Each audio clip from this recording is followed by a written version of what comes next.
ये कहानी है मायागंज के एक प्राइवेट अस्पताल की। रात के 12:30 बज रहे थे। हर ओर सन्नाटा था। अस्पताल के एक बिस्तर पर अनन्या आंखें मूंद कर लेटी हुई थी। कुछ और मरीज भी अपने अपने बिस्तर पर सोए हुए थे। अनन्या के हाथ में स्लाइन लगी हुई थी। उसके बिस्तर के ऊपर एक मॉनिटर भी लगा था जिसमें आड़ी टेढ़ी रेखाएं चल रही थीं। अचानक अनन्या को किसी औरत के रोने की आवाज आई। उस आवाज से उसकी नींद टूट गई। अरे, इतनी रात को अस्पताल में कौन रो रहा है? कहीं किसी के साथ कोई अनहोनी तो नहीं हो गई? अनन्या ने अपनी आंखें खोली तो उसने जो देखा उसे देखकर उसकी चीख निकल गई। उसने देखा कि उसके सामने एक बहुत ही भयानक चुड़ैल खड़ी है जो उसे देखकर रोए जा रही है।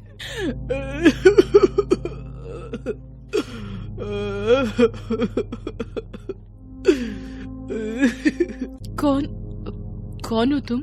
भाग जा यहाँ से। भाग जा नहीं तो तू मरेगी। ये कहकर चुड़ैल अनन्या के पास आई और उसके हाथों में लगी स्लाइन के पाइप को खींचने लगी।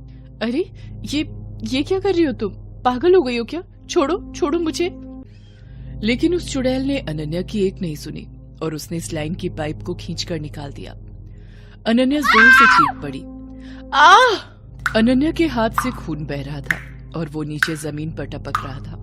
उसके खून से अस्पताल की फर्श धीरे धीरे कर लाल होती जा रही थी। क्यों कर रही हो तुम ये सब? मैंने क्या बिगाड़ा है तुम्हारा? भाग जा यहाँ से। भाग जा नहीं तो तू मरेगी। अनन्या दर्द से करा रही थी। तभी चुड़ैल ने उसके बिस्तर के ऊपर लगे मॉनिटर को घूर कर देखा और उसे अपने नाखूनों से नोचने लगी। फिर एक जोरदार मुक्का वो उस मॉनिटर पर मारती है। उसकी स्क्रीन पूरी टूट जाती है। उसके बाद वो चुड़ैल अपने हाथ से मॉनिटर निकालती है और अनन्या की तरफ फेंकती। अनन्या खुद को बचाने के लिए जोर से चीख पड़ती है, बचाओ। अनन्या की चीख सुनकर उसके बिस्तर के पास बैठी उसकी 10 साल की बेटी अर्पिता बहुत घबरा गई और उसने अपनी माँ से कहा, क्या हुआ माँ? क्या हुआ? तुम इस तरह क्यों चीखी? चुड़ैल, वो चुड़ैल मार देगी मुझे, मार देगी। कौन मार देगी? वो चुड़ैल, देखो तो उसने मेरी स्लाइन खोल दी है और मॉनिटर भी तोड़ दिया। ये सब तुम क्या कह रही हो माँ? ऐसा तो कुछ नहीं हुआ है। ये देखो, ये स्लाइन तो लगी हुई है तुम्हारे हाथों में। अनन्या ने भी घूर घूर कर अपने हाथों की ओर देखा, फिर अपने बिस्तर के ऊपर लगी मॉनिटर की ओर। अरे, यहाँ तो सब ठीक है। इसका मतलब मैं कोई सपना देख रही थी। हाँ माँ, तुम कोई सपना देख रही थी। बहुत ही डरावना सपना था बेटी, बहुत ही डरावना। अनन्या 2 दिन पहले ही अस्पताल में एडमिट हुई है। घर पर काम करते करते अचानक उसे चक्कर आ गया था और वो बेहोश हो गई थी। वो तो संयोग अच्छा था कि उसकी बेटी अर्पिता उस समय घर में थी। माँ, क्या हुआ माँ? उठो ना माँ। अर्पिता पड़ोसियों की मदद से अपनी माँ को अस्पताल ले आई। डॉक्टरों ने अनन्या को तुरंत अस्पताल में दाखिल तो कर लिया था, लेकिन उन्होंने अभी तक नहीं बताया था कि आखिर अनन्या को हुआ क्या था। अनन्या ये सोच ही रही थी कि तभी डॉक्टर भंडारी वहां आ गए। उन्होंने अनन्या की थोड़ी जांच की। सिस्टर, तुमने अभी तक इनकी सलाइन नहीं खोली है और इन्हें ये वाली इंजेक्शन अब तक लग जानी चाहिए थी, अभी तक क्यों नहीं लगी? देखो, इन सब मामलों में मुझे लापरवाही बिल्कुल पसंद नहीं है।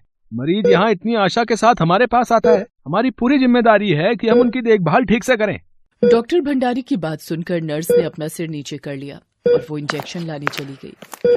डॉक्टर साहब, मुझे हुआ क्या है? मैं कब तक घर वापस जाऊंगी? बहुत जल्द। ये कहकर डॉक्टर भंडारी वहां से चले गए। कुछ देर बाद नर्स ने आकर अनन्या की स्लाइन खोली और उन्हें इंजेक्शन लगाया और वो भी चली गई। उनके जाने के बाद अनन्या ने अर्पिता से कहा कि उसे वॉशरूम जाना है, इसलिए वो उठकर बाथरूम चली गई। बाथरूम से जब वो लौट रही थी तो उसे लगा कि कोई उसके पीछे है और वो उससे कुछ कह रहा है। उसने जब पीछे मुड़कर देखा तो उसे वही चुड़ैल फिर से दिखी। भाग जा यहाँ से। भाग जा नहीं तो तू मरेगी। उस चुड़ैल को देखकर अनन्या के हाथ पांव फूल गए। वो भागी भागी अपने वार्ड की ओर जाने लगी, लेकिन जैसे ही वो अपने वार्ड में पहुंची, वहां का नजारा देखकर उसके पैर कांपने लगे। उसने देखा कि अस्पताल के हर बिस्तर पर वही लेटी हुई है और वहीं बिस्तर के पास उसकी बेटी अर्पिता बैठी हुई है। क्या हो रहा है मुझे हर बिस्तर पर मैं खुद ही क्यों दिख रही हूँ? और ये अर्पिता भी सभी जगह क्यों दिख रही है मुझे? अर्पिता। उसकी आवाज का शोर सुनकर अर्पिता ने अपनी माँ को जोर से पकड़ लिया और उससे कहा, माँ, क्या हुआ माँ? तुमने फिर से कोई सपना देखा क्या? अर्पिता की बातों को सुनकर अनन्या उसकी ओर घूर घूर कर देखने लगी। उसने देखा कि वो तो अपने बिस्तर पर है। मैं यहाँ कैसे आई? मैं तो बाथरूम गई थी ना। नहीं माँ, तुम तो यहाँ मेरे पास ही हो इस बिस्तर पर। नहीं, ये कैसे हो सकता है? मैं तो बाथरूम गई थी, वहाँ वो चुड़ैल, वो चुड़ैल। इतना कहकर वो चीखने लगी। अनन्या का शोर सुनकर वहाँ पर डॉक्टर भंडारी और नर्स भी आ गए। क्या हुआ है आपको? तब अनन्या ने डॉक्टर भंडारी की ओर घूर कर देखा। उस समय उसकी आंखें पूरी लाल हो गई। अनन्या ने डॉक्टर भंडारी का कॉलर पकड़ लिया और उसे अपनी ओर खींचती हुई अजीब सी आवाज में बोली, कौन सा इंजेक्शन दिया मुझे डॉक्टर भंडारी? कौन सा? अरे छोड़िए मुझे। मैं तुझे नहीं छोड़ूंगी भंडारी, मार दूंगी मैं तुझे। ये कहकर अनन्या डॉक्टर भंडारी के कंधे पर चढ़ गई। लेकिन जैसे ही वो उसके कंधे पर चढ़ी तो उसका चेहरा बिल्कुल बदल गया और वो एक चुड़ैल के रूप में बदल गई।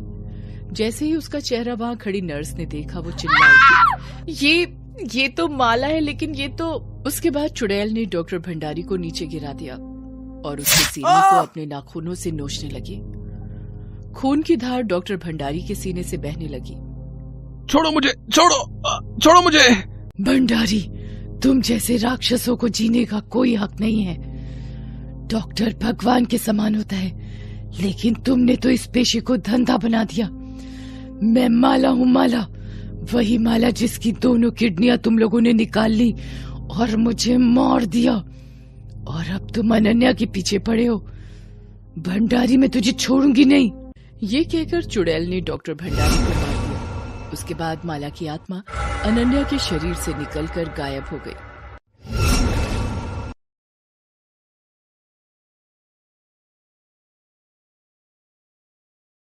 ये कहानी है लखनऊ के रहने वाले ज्ञान तिवारी की।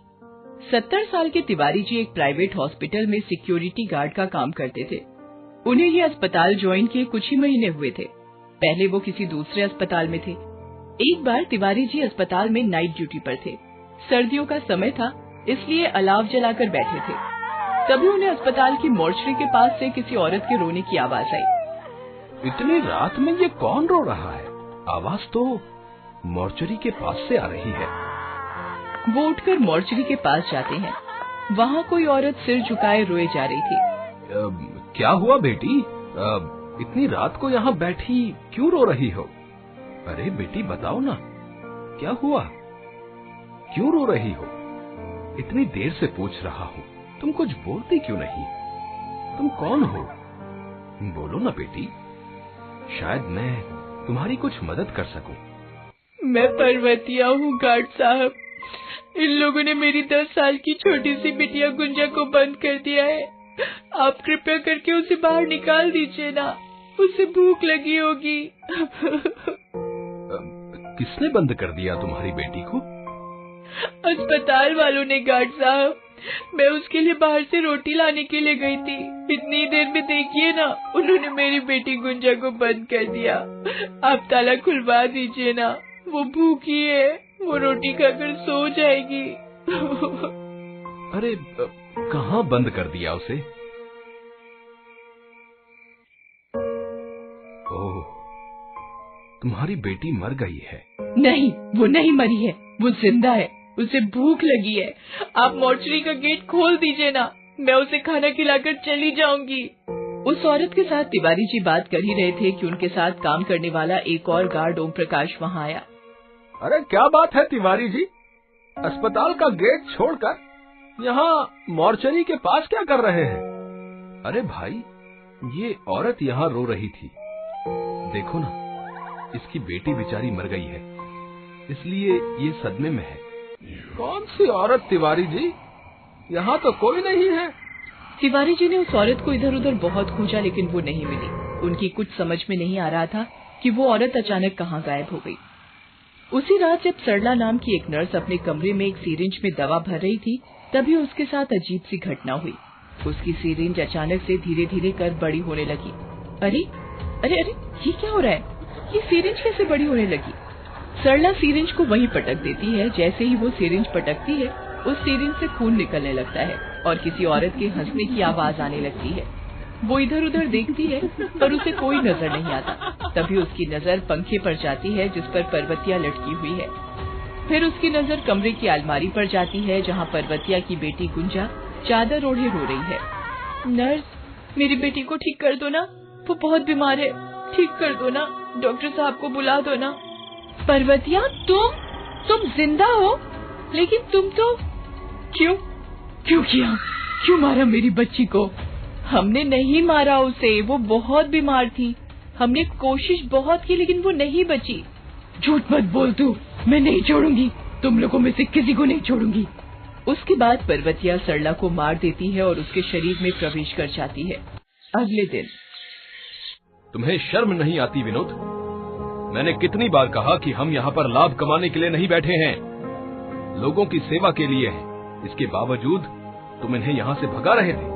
इनका कसूर क्या है? यही कि ये लोग गरीब हैं?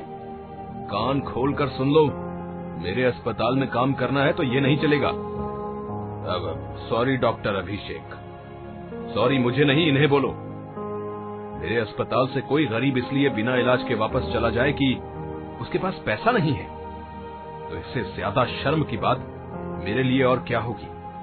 वैसे तो ज्ञान तिवारी डॉक्टर अभिषेक की बहुत इज्जत करते थे, लेकिन उस दिन जब उन्होंने डॉक्टर साहब का ये रूप देखा तो उनकी आंख भर आई।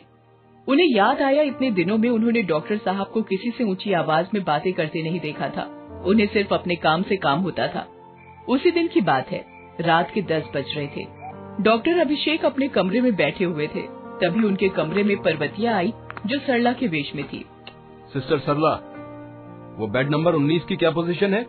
सर, आपने जो दवा दी थी उससे उसे नींद आ गई है, गहरी नींद। ये कहते कहते सरला डॉक्टर अभिषेक को पीछे से पकड़ लेती है और उनके गले को दबाने लगती है।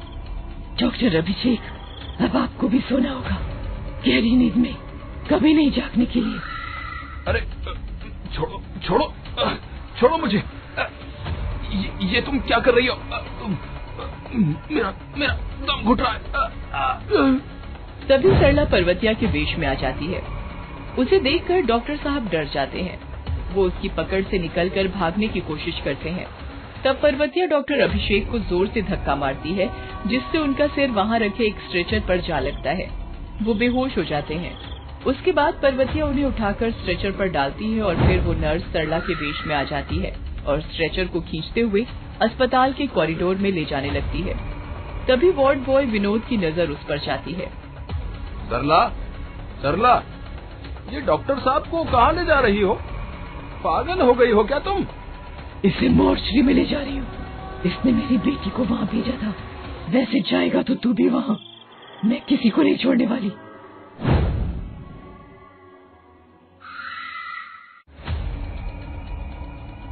पर्वतिया, तुम बचाओ, ये सभी को मार देगी। जैसे ही विनोद के चिल्लाने की आवाज ज्ञान तिवारी ने सुनी तो वो भागते हुए वहाँ आए और वहाँ पर्वतिया को देखकर वो चौंक गए।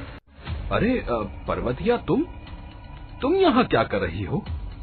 और डॉक्टर साहब को तुम कहाँ ले जा रही हो? मैं इस राक्षस को इसके घर ले जा रही हूँ। पागल हो तुम क्या? डॉक्टर अभिषेक जैसे देवता को राक्षस बोल रही हो? गार्ड साहब, आप इसके असली रूप को नहीं जानते। तब पर्वतिया ने ज्ञान तिवारी को अपनी कहानी बतानी शुरू की। एक दिन वो रात को अपनी बेटी गुंजा को लेकर उनके अस्पताल आई थी। डॉक्टर साहब, मैं बहुत गरीब औरत हूँ, मेरी बेटी को बचा लीजिए। देखिए ना इसे क्या हो गया है, कई दिनों से ये पेट दर्द की शिकायत कर रही है। आज दर्द के मारे रोते रोते बेहोश हो गई। अरे तुम बिल्कुल चिंता मत करो, मैं हूँ ना, सब ठीक हो जाएगा। डॉक्टर अभिषेक ने गुंजा को अस्पताल में भर्ती कर लिया और उसका इलाज शुरू कर दिया। डॉक्टर साहब, लड़की को बेहोशी का इंजेक्शन लगा दिया है, वो सो रही है, गहरी नींद में सो रही है। ये तो अच्छी खबर है ना। डॉक्टर अभिषेक अच्छाई का चोला पहने मानव अंगों की तस्करी में कई सालों से लगे हुए थे। जो गरीब पैसे नहीं दे सकता था, उसके इलाज के बहाने वो नर्स सरला और वार्ड बॉय विनोद की मिली भगत से मरीज की किडनी निकाल लेते थे। किसी को कानो कान खबर भी नहीं होती थी और उनका काम भी हो जाता था। गुंजा की एक किडनी भी उन्होंने निकाल ली। अम्मा, भूख लगी है, अम्मा थोड़ी रोटी खिला दो ना। रोटी रुक, मैं लेकर आती हूँ। पर्वतिया रोटी लाने तो चली गई, इधर गुंजा की हालत खराब होने लगी। वो दर्द से छटपटाने लगी और उसकी जान चली गई। डॉक्टर साहब को जब ये पता लगा तो उनके हाथ पांव फूल गए। उन्होंने कई लोगों की एक किडनी निकाली थी, लेकिन किसी की मौत नहीं हुई थी। लेकिन शायद गुंजा बच्ची थी और ऑपरेशन के बाद का दर्द वो बर्दाश्त नहीं कर पाई और इस दुनिया से चली गई। कोई इंक्वायरी न हो, इस डर से उन्होंने जल्दी से गुंजा की बॉडी मॉर्चरी में पहुंचा दी और वहीं विद्युत शवदाह में उसे जला भी दिया।